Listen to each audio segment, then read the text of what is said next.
Faith is not an idle grace. Guide my fears and lead my way. Darkest heart that you have saved, I can't find a better love.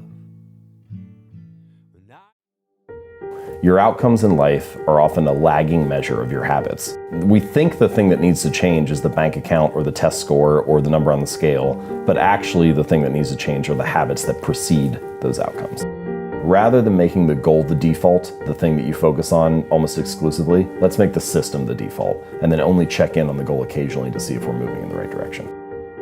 Achieving a goal only changes your life for the moment. It's actually not the thing that you're looking for. We think the results are the thing that needs to change, but it's actually the process behind the results. Like, if you have a messy room, let's say your bedroom is a mess, and you set a goal to clean that room, you can get motivated and do it for 2 or 3 hours, and then you turn around and you have a clean room for now. If you don't change the messy habits that led to a dirty room in the first place, then you turn around 2 weeks later and you have a messy room again. And so actually you don't need a clean room, you need better cleaning habits, and then your room will always be clean.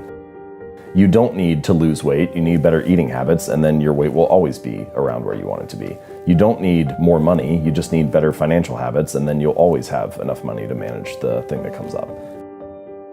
And I think that's one of the reasons why small habits matter so much. They don't necessarily transform your life overnight, right away. Like, doing one push-up does not transform your body, but it does cast a vote for being the type of person who doesn't miss workouts. Or meditating for 1 minute might not give you an immediate sense of calm in your life, but it does cast a vote for being a meditator. The real goal is not to run a marathon, the goal is to become a runner. The goal is not to write a book, the goal is to become a writer. Because once you've adopted that identity, you're really not even pursuing behavior change anymore. You're just kind of acting in alignment with the type of person you already see yourself to be. It's kind of like true behavior change is really identity change. Because once you've changed that internal story, it's way easier to show up each day. You're not even really motivating yourself that much to do it. You're just like, this is who I am now. So what you come to realize is that your habits reinforce a particular identity. And sometimes this can be positive and sometimes it can be negative. The story could be things like, I'm bad at math, or I'm terrible at remembering people's names, or I'm not good at remembering directions to places. Yeah. And all of those that's just an internal story that you tell yourself, but each time you have an experience that reinforces that, the story gets solidified. And so I think the method, the takeaway here is that every action you take is kind of like a vote for the type of person you want to become. And if you can master the right actions, if you can master the right habits, then you can start to cast votes for this new identity, this desired person that you want to be. The ultimate form of intrinsic gratification is a reaffirmation of your desired identity. So if your desired identity is, I'm the type of person who doesn't miss workouts, or I'm an athlete, every time you're doing a squat, literally you can be in the middle of the rep and you're already getting gratified because you're acting in alignment with the type of person you want to be. It's like, oh, I just did that rep, I didn't miss this workout. That feels good. Now, I do think it takes a little while to get to that point where that actually feels like you. You know, you can imagine somebody goes to the gym for the first week or the first month. They don't quite identify that way yet because they haven't spent enough time there. Stephen Pressfield, I think it's in The War of Art, he has a piece where he talks about a wolf and how the wolf develops a territory, right? Okay. But the only way that it develops a territory is by being there, by walking around the terrain every day. And then it starts to feel like, this is mine, this is my home. And he talks about writers doing that by, like, you make the chair and the computer and the desk in your office your territory, it becomes your terrain. And I think that that is true for most habits too. Like, when you walk into the gym for the first time, you feel very uncertain. It's not your territory. You don't feel like it's your terrain. But once you show up again for a week or a month or a year, at some point you cross this invisible threshold where it starts to feel like, yeah, this is for me, or I belong. And that, I think, once you've crossed that stage, it becomes more likely that you can get that kind of reaffirmation of your identity and start to instantly feel gratified.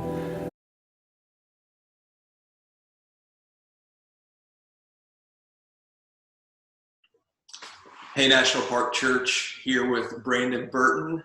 Excited for another episode of the NPC podcast. We're going to be talking about a book that he and I both engaged with, and it's called Atomic Habits. It's connected with that video that we just previously showed you. So we're going to be having a conversation about that. But before we get started, Brandon, tell us how quarantine life is for a parent of 2 young kids and for a teacher right now. Yeah, it's different for sure. Especially the way I feel like, the past 9 years in education, I'm gone all the time with, different sporting events and having all this kind of stuff. And so working from home and having a 1 and a 3-year-old is definitely a challenge. So, but it's good. I guess we're adjusting and making it work about all you can do. So do you feel yourself anticipating summer very differently this year than normal? Like, I'm guessing in May at this time, you're usually just itching to get home. Does it feel different? No, you're still ready for summer, I think. Just, I don't know. I don't know what the anticipation, just ready for this to be over, I guess, is more of the anticipation than summer. So. Yeah, me too. Well, just to kind of give you guys some background to our conversation, Brandon introduced me to this book, Atomic Habits by James Clear. I thought it was really powerful because it's very simple, but it has some material that can really change your life. And so, Brandon, at the beginning, would you kind of unpack for us the premise of the book? What's the major theme? If you were to give a Cliff Notes version of what Atomic Habits is, what would you say about it? Yeah, so Atomic Habits is, and I think that if you ask a bunch of different people, you would almost get different answers because there's so many things you can unpack from this book. But for me, it was the small gains and kind of stacking those on top of each other. He talks about habit stacking, and it's a 1% better thing. And although a lot of times we don't see the change that a small habit is affecting, or we don't see what our one decision today. If I decide to eat a salad today instead of a hamburger tonight at 9 o'clock, I'm not going to be able to see a difference in the way that I am. But if every day for 2 years I choose a hamburger over a salad, then at some point you start seeing that. And that's kind of the premise of the book is just seeing, small things and how over time they have a big impact. So.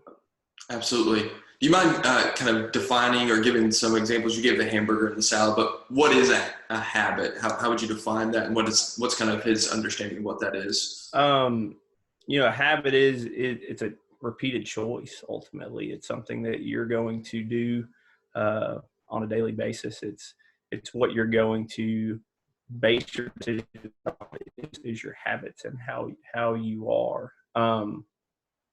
I don't know. That's the book definition. I could probably look and tell you the book definition, but it's what we repeatedly do over and over and over.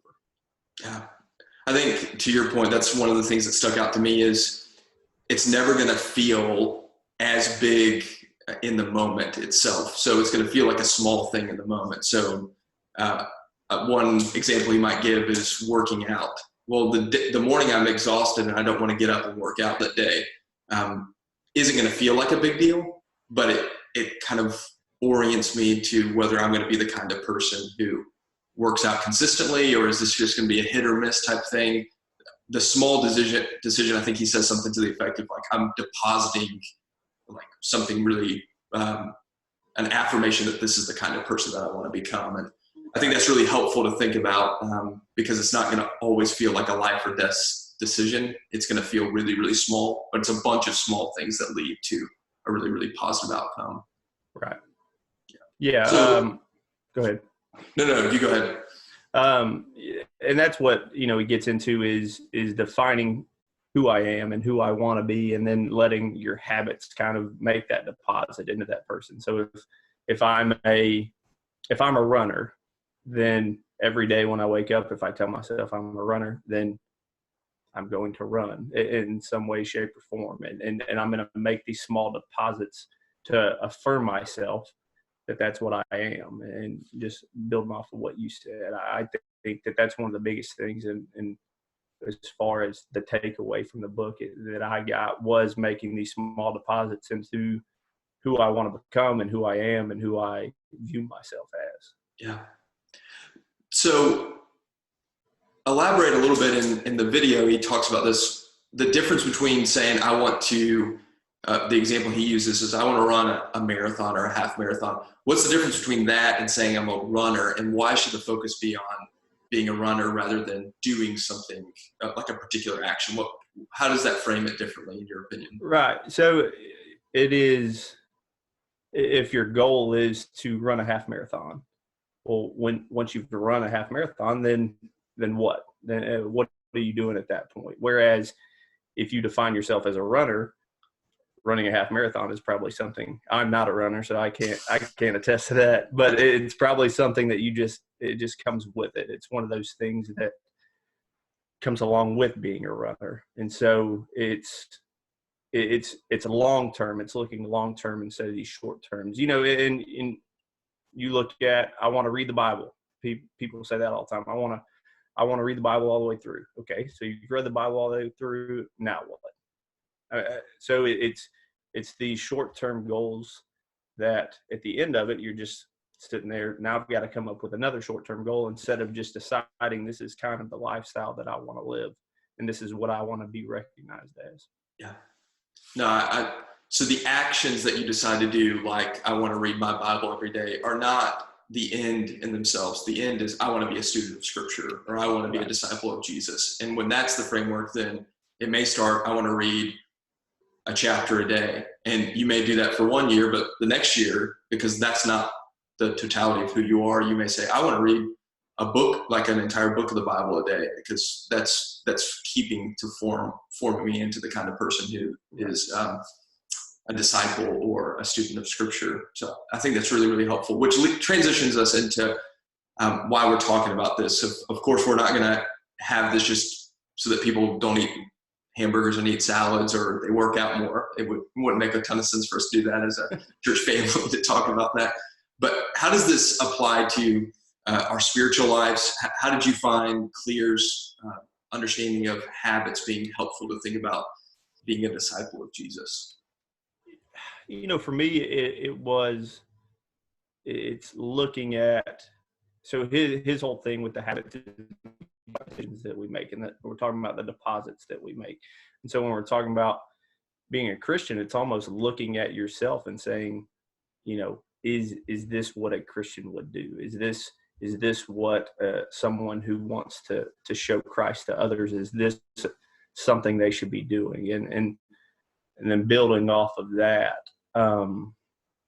I just, the act of, you can't go 6 days a week and live a certain way and then just decide on Sundays that, I want to follow Christ and I want to do this. It's more of living into that everyday thing and understanding that the decisions that you make and the habits you have are because I think that's the biggest thing. When you asked me to do the podcast, part of me sitting here thinking like, what do I have to offer? And I think that's Satan coming in and saying, you don't have anything to say. You're not living a good enough life to be able to speak about this or that to other people. And so I think the question of living into Christ daily and developing those habits, and you're making those deposits so that mentally I can then be a little bit more reassured. I know a lot of times when you want to disciple to someone, you start thinking, well, I have all this other stuff going on. I have all this baggage.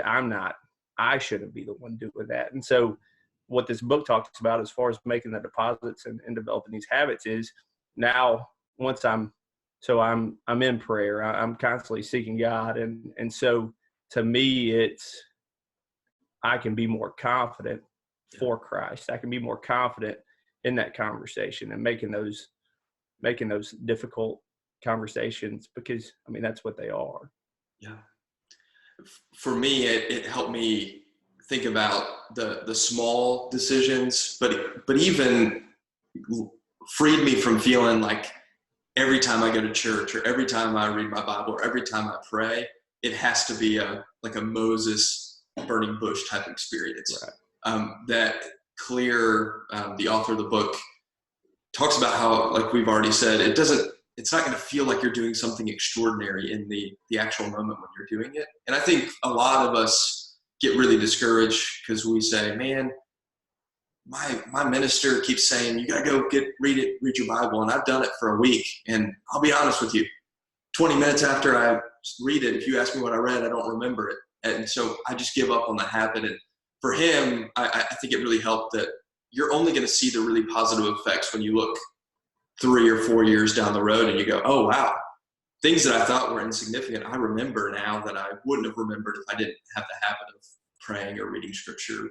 So at least for me, that was a helpful way to kind of alleviate some of that pressure I think that we have when we think about spiritual disciplines. Yeah. And I've heard him talk on a podcast even as far as it's like a stone maker, and pounding the stone and you pound it 100 times and then, nothing's happened, not a crack or anything. And then on the 101st time, sorry, it cracks. And so we look at that last time as that's the one that cracked it, but you got to understand that the 100 times before is what did it. And I think that's really applicable into our spiritual life as far as, that first week, like you said, you're reading scripture and you're sitting here, like, what is going on, and you almost feel guilty because you're like, I'm a Christian. This should click at some point. And so, but it's the constant pounding of it.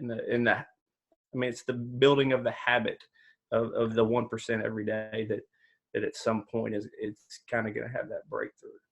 Yeah. And it makes me think of, we talked in the fall about the Spirit, and I think this can connect with the fruit of the Spirit. The Spirit gives me the power to be patient in a particular moment. And to use the language you've been using, that's a deposit for, I'm going to be a patient kind of person. I'm going to be a person who embodies the fruit of the Spirit.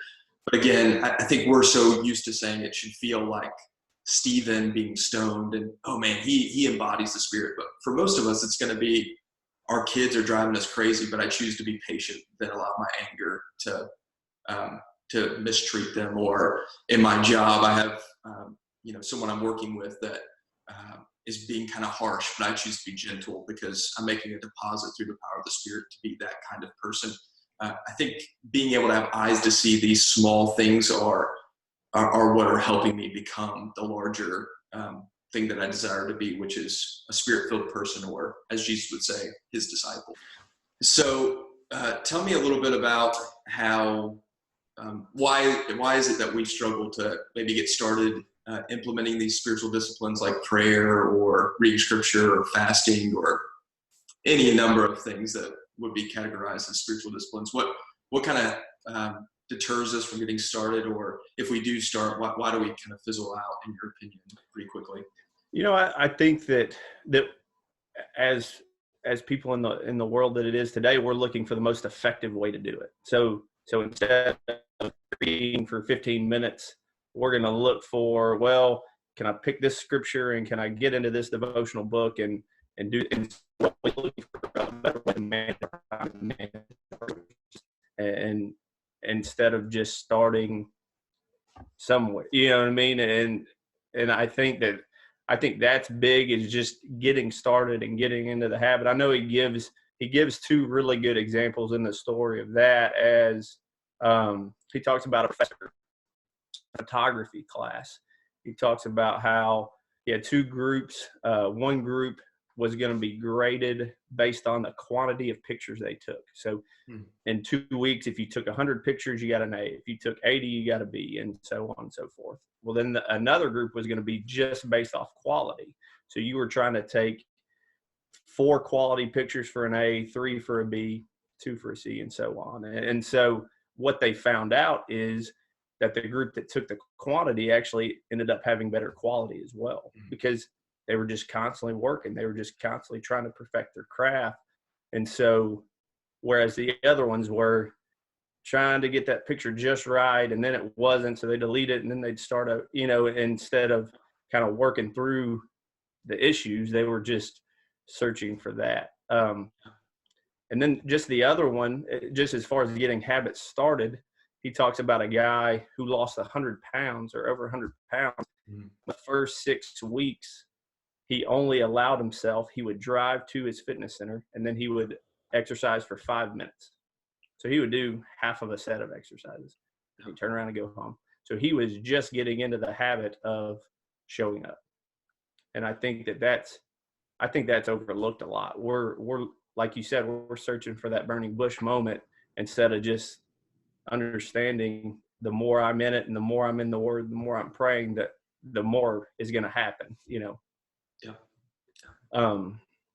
But I think the other thing that can help as far as developing habits is having, you hate to use accountability partner, but that's what it is. It's someone else other than myself counting on me. And so I know for me, especially like exercising or anything like that, if it's up to me at 4:30 to go work out by myself, I'm very, very, it's going to be hard for me to get that done. Whereas if I've got a friend who's going to meet me there at 4:30 and he's counting on me to be there, then I'm more inclined to do it. Same, with our book study we've done. The reason you wake up at 6 isn't because you just love waking up and going and talk about it. You've got people that are depending on you that have done the work. So Absolutely. I think that the way we see our spiritual heroes can be used really effectively and used in a bad way. So Hebrews 11 is the great cloud of witnesses. What I think a lot of times happens is we go, man, we're never going to be like them. Like they're so much more faithful than us. They love God more than us. They're so much more connected. And I think that's a wrong way to look at the spiritual heroes. I think as we should is they're a model of what we're working towards, but they're only the hero because they spent their entire life becoming that kind of person. And so my guess is, as a coach, when you bring in a former player, you're not doing that to demoralize the 7th grader who's still fumbling the basketball as they're dribbling. You're saying, if you stick with our program, if you do it day in and day out, this is the kind of person that you can become. And I think that we need those models to say this is what we can become, but we don't need to use it so that we denigrate where we are currently, but as the hope of, if we do the small decisions every day to be in God's word, to be in prayer, to love people well, we can become what we see as kind of a spiritual hero. And I think don't get discouraged because you see somebody else that seems to be more faithful or more passionate than you, because likely they've been putting in these habits a lot longer. Right. So just start where you are. I think it's a really important thing. Right. That was my question to you is, don't you think, a lot of times we see people's the end game or we see their highlight reel. We don't see the 10 years before of all the stuff they've been putting in for it. And I think so we're judging ourselves, if I'm looking at someone who's 30 years older than me and I'm judging my faith to their faith, well, odds are theirs is going to be greater, and so you can't get discouraged. They've just been at it longer. So, yeah. And I think that's a great point too, is we often judge when people are doing something public too. So I can go up and sound really spiritual in a sermon, but if you watch me on a Tuesday night when my kids aren't behaving, you may see a little bit different picture. And, but we're judging ourselves in the moment of the Tuesday night, but looking at that person who's doing something that's a little bit more polished and put together. And I think it's just important to know there was someone who said that a saint always has a past of being a sinner, and the sinner always has the hope of being a saint. And I think that's a good thing to remind ourselves of. So as we conclude our conversation together, can you give a word of hope? So maybe where to begin and then why this is worth putting the time into. Yeah, I think if you'll accept the small victories and you'll look to the small victories, then you're gonna be happier. You're not gonna be, he gives the 2-minute rule. Just going back to the Atomic Habits, he gives a 2-minute rule of, if you're wanting to start exercising, he he challenges you for 2 weeks to just get your yoga mat out. Hmm. Just get it out, set it up, change your clothes. Don't ever do anything. Just put it back up and just get into that habit. And I think that now and he talks too about a writer, where he has a friend who says he's going to write a sentence a day. Now, some days he writes a page, some days he writes 10 pages, but he's for sure going to write that one sentence a day. And I think that the same can be said, even for our spiritual life. I think you can't take for granted even just the small moments, whether I can read for 5 minutes today or whether I can read for 35 minutes. And you're going to get people, and I understand, that say, obviously we need to make time for this. And I 100% agree. Yeah. But at the same time, you can't let that discourage you to not do anything. Obviously, reading the Bible for 5 minutes or praying for 30 seconds is better than not doing it at all. Yeah. And so that would be my challenge and my encouragement to you, is just really just start where you are. I mean, it's going to be really hard that if you're not doing anything, if you're not doing any sort of quiet time, or you're not doing any sort of devotional, it's going to be really hard to say, you know what, 3 hours a day, here I go. And I mean, it's just not logical. It's not how it works. And so just starting small and building on that and taking it as a win. And any time you can be with God, I think it's a win. And so I know for me, it goes in seasons. There's times where I feel like I'm really close, and there's times where I'm struggling, and I know that's when it gets really, it gets a little gray, and so you just try to get back to that habit of whatever it is, and so that would be my encouragement to you. No, I think that's awesome, and it's really helpful. I think that there's a real practicality and an honesty there. I think it's okay to be honest, that this is not always going to feel exciting, that it's not always going to feel easy, but it's worth it because the end goal is to be in communion with God, and these are small steps we can take to do that. So thank you so much for talking with us. I ended with the Heathcoxes with asking when we'd get back from the quarantine, but maybe to some people this is a more important question. Is there going to be a college football season? Are there going to be fans in the stands? There will be college football. As far as fans, I think I'll say yes. I'm an optimist. I'll say yeah, there will be fans for sure. So starting at September, fans in the stands. You heard it here first, Brandon Burton, the football prophet. That's right. Thanks again, man. Absolutely. National Park. We love you guys. Hopefully we'll be seeing you guys soon.